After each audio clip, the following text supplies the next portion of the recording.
የሥርዓት አፈና፣ የፖለቲካ አሻጥር፣ የከፋፍለ ግዛ ሴራ ሽረባ ሰለባ ሆነው የሰነበቱት ኢትዮጵያውያን ሙስሊሞች በእነዚሁ የፖለቲካ ቁማርተኞች ባለፉት ረጅም ዓመታት ገዢ ሆነው በሰነበቱ የሲሶ መንግስት ናፋቂዎች የለፉበት ሀብት ሲዘረፍ፣ ሲገደሉ፣ ሲሳደዱ፣ ሲንገላቱ፣ ሲታሰሩና ሲፈቱ ከእነዚህ ሁሉ ስቃዮች መትረፍ የቻሉ ደግሞ ሀገር ጥለው ሲሰደዱ ኖረዋል። ይህንን የጨቋኞች ግፍ መሸከም የከበደውና የዛለው የኢትዮጵያውያን ሙስሊሞች ትከሻ ተነግረው የማያልቁትን ጭቆናዎች ከላዩ ላይ አሽቀንጥሮ ላይመለሱ ሊጥላቸው ጓግቷል። የዚህ ጭቆና ምጽአት ጊዜ ተቃረበ። ኢትዮጵያውያን ሙስሊሞችም 2004ን መነሻቸው አድርገው ባለፉት 10 ዓመታት ባደረጓቸው መጠነ ሰፊ ትግሎች ወሳኝ የሚባሉ ጥያቄዎችን ከጨቋኝ ገዢዎች ማስመለስ ችለዋል። ከእነዚህም ውስጥ ዋነኛው የተቋሙ ጉዳይ ነበር። በየምዕራፉ በየአገዛዝ ዘመኑ በርካታ በደሎችን ያስተናገዱት ኢትዮጵያውያን ሙስሊሞች በገጠማቸው ፈተና ሳይሰናከሉና ሳይበገሩ ዛሬ ላይ እየታየ ላለው የለውጥ ጅማሮም ለመብቃት ችለዋል። ልብ በሉ። ላለፉት 50ና ከዛ ለሚበልጡ ዓመታት በተደረጉት እልህ አስጨራሽ ትግሎች በተከፈሉ መስዋዕትነቶች የለውጥ ጅማሮ እንጂ ለውጥ ማምጣት ግን አልተቻለም። ነገር ግን የለውጥ ጅማሮ እውን ያደረጉት እነዚያ ብርቱ አይበገሬ የለውጥ ክንዶች ለውጡን ከጅማሮ አንስተው እውን እንደሚያደርጉት ምንም ጥርጥር የለም። ለዚህ ትውልድ ስለዚህ ለውጥ ማውራት ለቀባሪ ማርዳት ስለሚሆንብን አንድ ነጥብ ብቻ ለመናገር ሳይሆን ለማስታወስ ሞክረን ወደ ዋናው የለውጥ ጉዟችን እንሻገር። በድጋሚ ልናስታውሳችሁ የወደድነው ሐሳብ ልብ በሉ። ተቋማቸውን ፈልገው በጠላቶቻቸው ላይ ቀስታቸውን የወነጨፉት እነዚያ የተባበሩት የኢትዮጵያውያን ሙስሊሞች ክንዶች ከተቋማቸው አልፈው ለሌሎች መትረፋቸውን አስተውሉና ሁሉን ኃይላችንን ለቤታችን ለራሳችን ብናደርገው ደግሞ የት በደረስን የሚለውን እንድታስተውሉ ለማመላከት ያህል ነው። ታገልናቸው አንድነታችን ስለፈተኑን ነው። አንድነታችን ማይፈትነን አካል፣ ሰላማችን ማያነሳ አካል፣ በልማታችን ፊት ለፊት ቆሞ ማይከለክለን አካል ከኛ የወንድሞቻችን እኩል ነን። እሱንም መኸደም ከሱ ጎን መቆም ግዴታችን ነው። ለማንኛውም እናንተ የተከበራችሁ በዚህ ሁሉ ዋጋና መስዋዕትነት በንጹሃን ደምና አጥንት በታጋዮች አይበገሬነት እዚህ የደረሰውን የሙስሊሙን ተቋማዊ ለውጥ ጅማሮ ትላንት የነበረውን ለውጥ የማምጣት አቅምና ጫንቃ በላይ ዛሬ የጠነከረ የተባበረ አንድነት እንደሚያስፈልጉን እሙን ቢሆንም የለውጡ ጅማሮች ላይ ግን ጉዞ በተስፋ ተሞልቶ የሚደረግ ጭምር በመሆኑ ነገሮችን ቀላል እንደሚያደርግ ግልጽ ነው።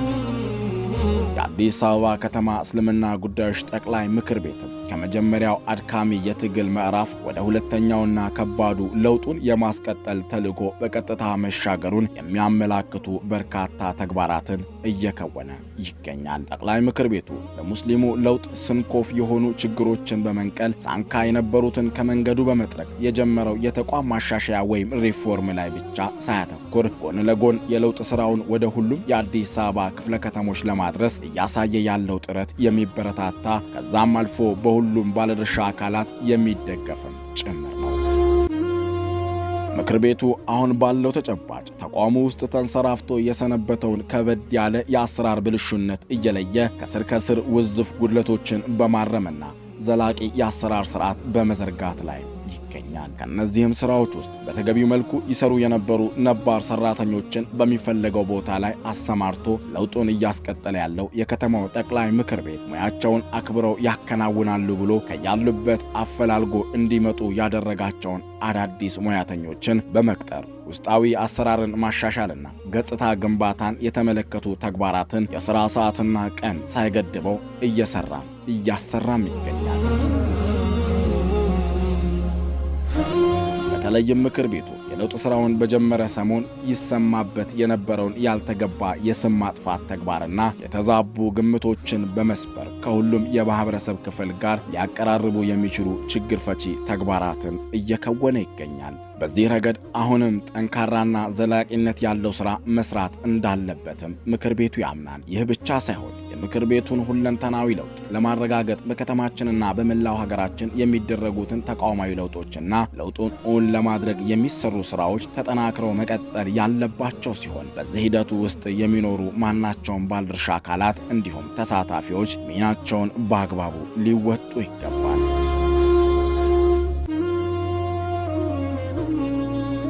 ምክንያቱም ኢትዮጵያውያን ሙስሊሞች የሚወክላቸውን ተቋም በሁለት እግሩ ለማቆም በየዘርፋቸው ያሉ ሁሉ ይመለከተናል በማለት የሃይማኖት አባቶች፣ ዳኢዎች፣ ወጣቶች፣ ሴቶች፣ ምሁራንና ሌሎችም ከማጀት እስከ አደባባይ ተሳስረው በጋራ ሰርተዋል፣ ድምፃቸውንም አሰምተዋል። ይህ የተዋጣለት ሰንሰለት እንዳይበጠስ የሚፈለገው ነገር ግቡን እንዲመታ የአመራር ጥበቡ እንዳይሰናከል ርቀት፣ የሥራ ሁኔታ በወቅቱ በመንግሥት አካላት የሚደረግባቸው አሉታዊ ጫና ያልገደባቸው ሙስሊም ባለሀብቶች የሂደቱ ደጋፊዎች ብቻ አልነበሩም። ለፍተው ያገኙትን ገንዘብ ለዚሁ የለውጥ ሂደት ሳይሰስቱ ከማውጣታቸው ባለፈም በመሪነትም በተሳታፊነትም እንዲሁም በሥራ ሕይወታቸው ባካበቱት ልምድ መነሻነት የትግል አቅጣጫዎችን በመቀየስ ረገድ ከነበራቸው ቀጥተኛ ተሳትፎና ሚና አንጻር የጉዳዩ ባለቤቶች እንጂ በፍጹም ተሳታፊዎች አሊያም ደጋፊዎች የሚያስብላቸው አይደለም። እነዚህ ወንድሞች በኢትዮጵያውያን ሙስሊሞች የለውጥ ሂደት ውስጥ ሲያደርጉት የቆዩትና አሁንም ያላቸው ሁለንተናዊ ቀረቤታ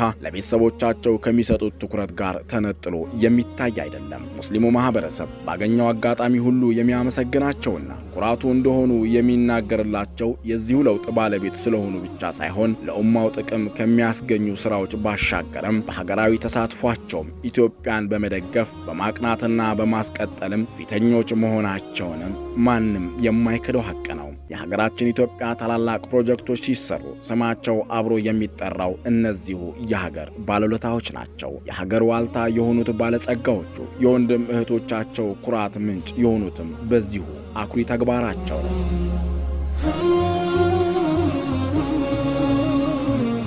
የአዲስ አበባ እስልምና ጉዳዮች ጠቅላይ ምክር ቤትም የእነዚህን ባለውለታ ወንድሞች የእስካሁኑን ትጋት በመገንዘብና ጠንካራ ተቋም ሆኖ መልሶ ለመካስ የማይቀለበስ የለውጥ ውጥን በመያዝ በሰፊው እየተንቀሳቀሰ ይገኛል። የዚህ ተቋም ቁመና ያለመጠንከር ከዚህ ቀደም በባለ ሀብቶችም ይሁኑ በመላው ኢትዮጵያውያን ሙስሊሞች ላይ ይደርሱ የነበሩ በደሎች በዝምታ እንዲታለፉና በደሎችንም ተለምዳዊ እንዲሆኑ አድርጓቸዋል። አሁን ግን ሙስሊሙ በሀገሩ በሚሰጠው ማናቸውም አገልግሎቶች ላይ የሚገባውን እንዲያገኝ በተጠቃሚነቱም ረገድ ፍትሃዊ ተጠቃሚ እንዲሆን መስራት የለውጥ አመራሩ ቀዳሚ ዓላማ ነው። ይህንን ዓላማ ለማሳካት ጠንክሮ መስራት የባለ ሀብቶቻችን የእስካሁኑ ሀገራዊ አስተዋጽኦ ዕውቅና ከመስጠት ባለፈ የአበርክቷቸውን ያህል ስለመገልገላቸው ለማረጋገጥ የአዲስ አበባ ከተማ እስልምና ጉዳዮች ጠቅላይ ምክር ቤትም ጠንክሮ ይሰራል። ኢትዮጵያውያን ሙስሊሞች አሁን ደርሰንበታል ለምንለው የጉዞ ደረጃም ከመንግስት በኩል ያገኘነው ድጋፍ በምስጋና ገላጭ ቃላት ብቻ ተነግሮ የሚታለፍ አይደለም። በሀገሪቱ በነበረው አስተዳደራዊ በደል ዜጎች በደላቸውን መሸከም አቅቷቸው በገነፈለው ቁጣቸው የመንግስት መዋቅር በራሱ የማሻሻያ ሥራ እንዲሰራ አስገድዶታል። በጫናው ወደ ማሻሻያ ወይም ሪፎርም ገብቶ የተወሰኑ ማሻሻያዎች ማድረግ የቻለው መንግስት ለውጡን በሁለንተናዊ ዘርፍ በማድረግ ተንቀሳቅሷል። በዚህ መንግስት በራሱ ከሚያከናውናቸው የለውጥ ስራዎች ጎን ለጎን በሌሎች የማህበረሰብ ክፍሎች የሚደረጉ የለውጥ እንቅስቃሴዎችንም በአንክሮ ሲከታተል መቆየቱም የሚታወቅ ነው። በዚህም በኢትዮጵያውያን ሙስሊሞች ሲደረግ የነበረው ለውጥ አምጪ ትግል በበጎነት በመመልከት በሌሎች ሊተካ የማይቻለውን ሚናም ተወጥቷል። መንግስት የለውጥ አራማጅ ታጋዮችን ለመደገፍና የመላውን ማህበረሰብ ጥያቄዎችን ለመመለስ ያደረጋቸው ማሻሻያዎች በመንግስትና በሙስሊሙ መካከል ያለው የታሪክ ሰነድ አዎንታዊ ጎን ጎልቶ የሚቀመጥም ይሆናል። አስተሳሰቡን በመቀበል የለውጡን አስፈላጊነት በመረዳት ለዚህም የሚሆን አጋዥና አስቻይ ሁኔታዎችን በማመቻቸት መንግስት ሊመሰገንባቸው እንዲሁም ዕውቅና ሊሰጠው የሚገቡ ተግባራትን ሰርቷል። ይህንን የመንግስት አበርክቶ በተቀበልነው ልክ ምላሽ ለመስጠት ተቋማችን የአዲስ አበባ ከተማ እስልምና ጉዳዮች ጠቅላይ ምክር ቤት ዝግጅቱን አጠናቋል።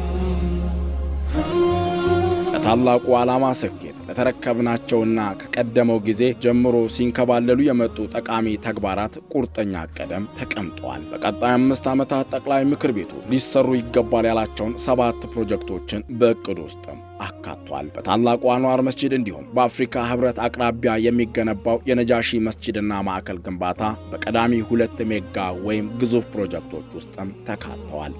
አንዋር በመርካቶ ግዝፈት፣ በመርካቶ ስፋት የአፍሪካ ኩራት ላይ የተጨመረ ሌላ ግርማ ሞገስ ነው። የሀገሪቷን ኢኮኖሚ አቅፎና ደግፎ እንደያዘ በሚነገርለት የአፍሪካው ግዙፍ የገበያ ስፍራ በሆነው በመርካቶ እምብርት ላይ አረንጓዴ ቆቡን አጥልቆ የሚገኘው አንዋር መስጂድ ከሚሰጠው ሃይማኖታዊ ግልጋሎት ባሻገር ምጣኔ ሀብታዊ ትሩፋቱም እጅጉ የጎላ ነው። መርካቶ ከኢትዮጵያም ሆነ ከአፍሪካ የሚስተካከለው የገበያ ስፍራ ባለመኖሩ አሁን ላይ ንግድ ከማሳለጫነት በተጨማሪ የጉብኝት ስፍራ እየሆነ መጥቷል። ይህንን ስፍራ በሁለንተናዊ መልኩ ለማድረግና የገጽታ ግንባታውን ለማገዝ አንዋርን ማሳተፍና ማስዋብ ለአዲስ አበባም ሆነ ለከተማው ምክር ቤት ከባድ ሸክምን ማቃለል ነው። አንዋር መስጂድ የተለገሰውን የቀድሞ ገጽታውን ሳይለቅ የሚጨመርለት እሴት ለንግዱም አጋዥ የሚያደርገው ሲሆን ለአካባቢው የሚያላብሰው የገጽታ ግንባታ ብቻውን የሚያስገኘው ተርፍ የእስካሁኑ መዘግየትን የሚያስቆጮ ነው እናገኘዋለን። በዚህ በአዲስ አበባ አንዋር መስጂድ ማስፋፊያ ስራ ላይ 44000 ካሬ ሜትር ቦታ የሚሸፍን ጠቅላላ የግንባታ ስራም ይከወናል። 8000 ካሬ ሜትሩ ለተጨማሪ መስገጃነት የሚውል ሲሆን ከ8700 በላይ በሆነው የካሬ ስፋት ወደ 500 የሚሆኑ ለተለያዩ አገልግሎቶች የሚውሉ ሱቆችን ለመገንባትም ታስበዋል። የተቀረው ቦታ ካፌ፣ ሬስቶራንት፣ ጂምና ስፓ ለመሳሰሉ የመዝናኛና የመገበያያ አገልግሎቶች ሰጪ ግንባታዎች የሚውሉ ሲሆን እነዚህን ሁሉ አጠቃሎ ለመስራት 2800 ካሬ ሜትር ቦታ ተዘጋጅቷል። በተጨማሪም 200 ክፍሎች የሚይዘው ባለ 25 ወለል የሆቴል አፓርታማም የዚሁ ዕቅድ አካልና በአንዋር መስጂድ ዙሪያ ሊገነባ የተያዘው የማሻሻያ ግዙፍ ፕሮጀክት አካል ነው። ሙስሊሙ ማህበረሰብም ይህንን በስኬት ሲያጠናቀቅ መንግስት ባስቀመጠው አዲስ አበባን የመለወጥ ተግባር ላይ ታሪካዊ ድንበር ተሻጋሪና ትውልድ አኩሪ የሆነ ገድል ከመስራቱን በዘለለ ለቀጣዩ ትውልድ በእኩል አሻራንም ማሳረፍ ያስችለዋል። ነጃሺ በኢትዮጵያውያን ዘንድ ማንነቱንና ግብሩን የሚመጥን ክብሩን ከፍ አድርጎ የሚዘክር ማስታወሻ ባይቀመጥለትም የዓለሙ ሙስሊም ማህበረሰብ ግን በልቡም ከዛም በተለያዩ ማስታወሻዎች ያነገሰው ታላቅ ኢትዮጵያዊ ሰው ነው።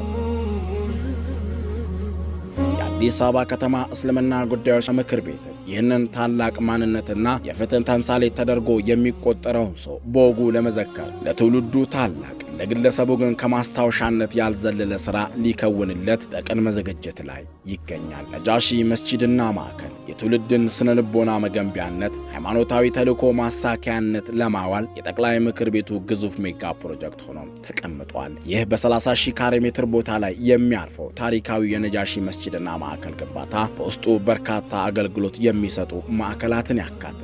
ይህ ፕሮጀክትም ልክ እንደ አንዋሩ ሁሉ በሀገሪቱ ገጽታ ግንባታ ላይ የሚኖረው ሚና እጅጉን የጎላ ነው። ለገጽታ ግንባታ ያለው አጋዥነት በቀላሉ ዘርዝሮ ማስቀመጥም ከባድ ይሆናል። በተለይም አካባቢው የመላው አፍሪካውያን መሰብሰቢያ ከመሆኑ ጋር ተያይዞ ኢትዮጵያ ሚዛኗ ከፍ እንዲልም ያደርጋል። በሌላ በኩል ደግሞ መላው አፍሪካውያንንና አፍሪካን የሚፈልጉ የሌላ ዓለም ሰዎች ይህንን አካባቢ በየጊዜው ይጎበኙታል። በመሆኑ እንደ ሀገር እንደ ማህበረሰብም የነጃሺ መስጂድና ግንባታ በዲፕሎማሲው ረገድ የሚሰጠን ውጤት አሳማኝና ድል የሚያስገኝልን ነው። አልፎም ተርፎ ዳግም በነጃሺ ስም ከፍ የምንልበት የልዕልና ጫፍ ላይ የምንወጣበት መሰላላችንም ይሆናል።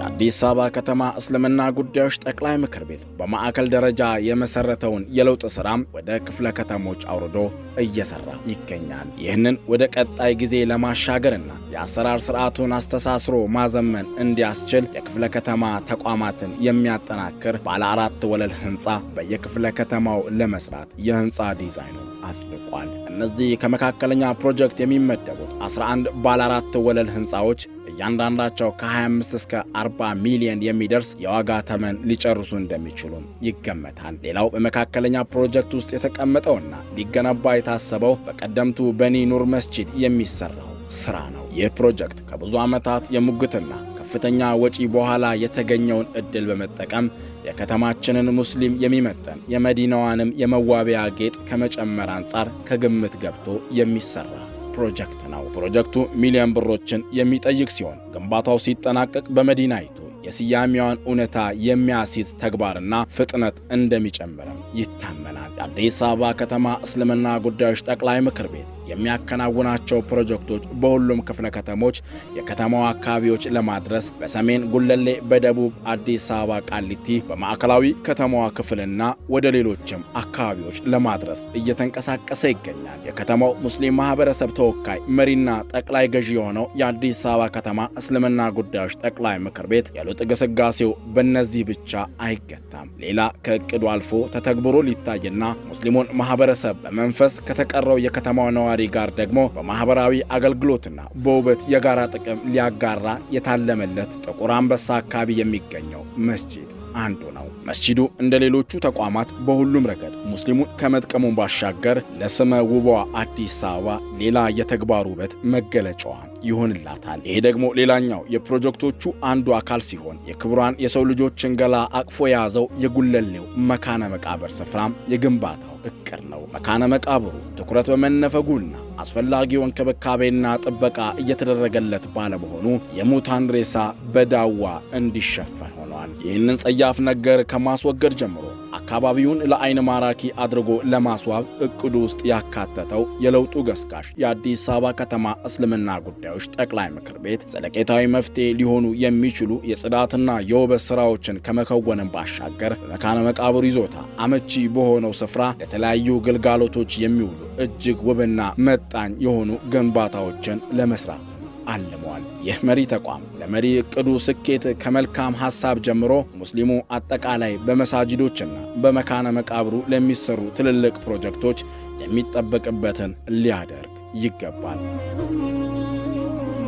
ድጋፍ በማድረጉ ረገድ ለኢትዮጵያ ሙስሊሞች መንገር ሳይሆን ማስታወስ ነው የምንፈልገው የሚሉት የአዲስ አበባ ከተማ እስልምና ጉዳዮች ጠቅላይ ምክር ቤት አመራሮች በጋራ የጀመርነውን የለውጥ ጉዞ በጋራ ጨርሰን ከታሪክ ነጋሪነት ወደ ታሪክ ሰሪነት እንሻገር፣ ለውጡንም በማስቀጠል የጋራ ኃላፊነታችን በጋራ እንወጣ ይላሉ።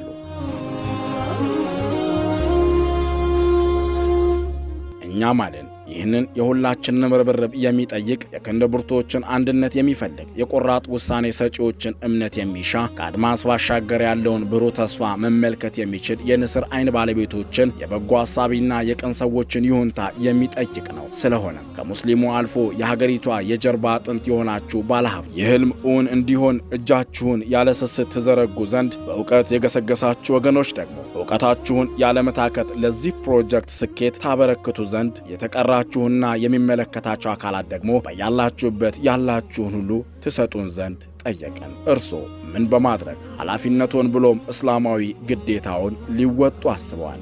ያቀርነው ሁሉ ተሳክቶ ማየት ምኞታችን ነው። ሁላችንም ለዚህ ዕቅድ ስኬታማነት የተቻለንን ጥረት እንድናደርግ ደግሞ መልእክታችን ነው። ሰላም።